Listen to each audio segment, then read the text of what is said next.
In response to the coronavirus pandemic, many nonprofit organizations are trying to adjust and ramp up their efforts to continue their missions.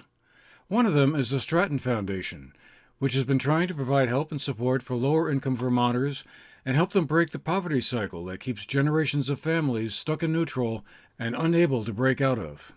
Their goal is to end that cycle by helping at risk children become successful adults.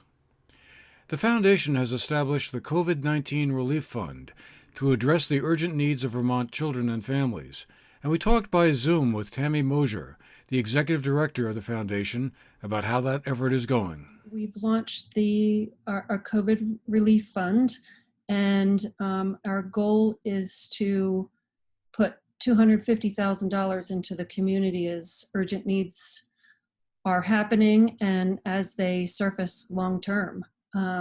We are prioritizing those vital services that provide survival to families. You know, for the past couple of weeks, we have been joining on a lot of phone calls, learning what schools are doing. You know, with school closure, they've been always providing lunches to kids, right? Breakfast and lunches throughout the school day. And these kids rely on that as their primary source of food. Now the schools are faced with delivery. And I know that Leland and Gray, for example, the first week they had 50 kids that they were delivering food to. Now they're up to 185, expecting it to hit 300 and something. So, you know, just for us to be poised and ready for when these organizations need financial support to execute these critical services on the ground. I mean, to hear that the schools are functioning on staffs with a staff of 8 volunteers, you know, delivering food, putting food on school bus routes, that's something I'm not sure our schools and small organizations were prepared to do.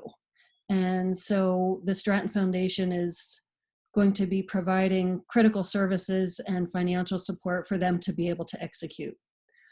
We recently supported a community food program with Stratton, and they've just delivered 150 packages that provide a meal for a family of 3 to 4 throughout the community. So we're going to have to be creative, and we're going to have to figure out ways to solve this and support our community long term.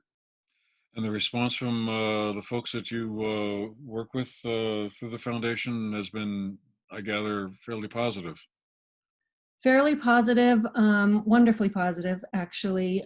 People are incredibly compassionate to this area that they love and they cherish. This is all of our community. We're all neighbors, you know, whether you're here full time or not. So very united, and the response has been wonderful.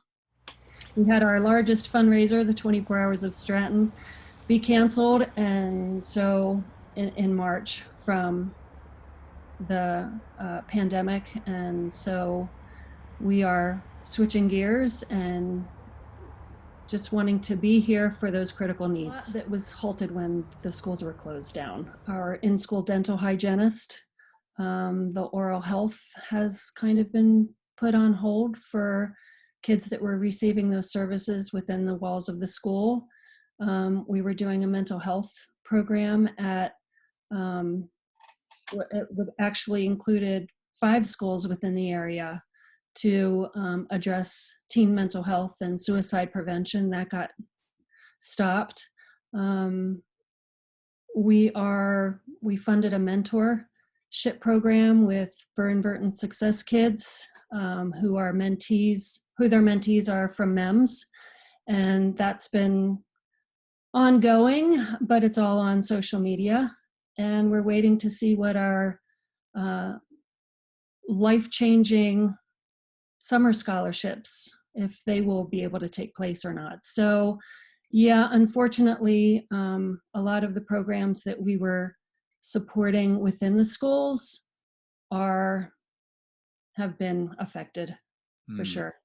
But things like feeding kids and continuing with mental health, that has definitely risen to the top of our priorities right now.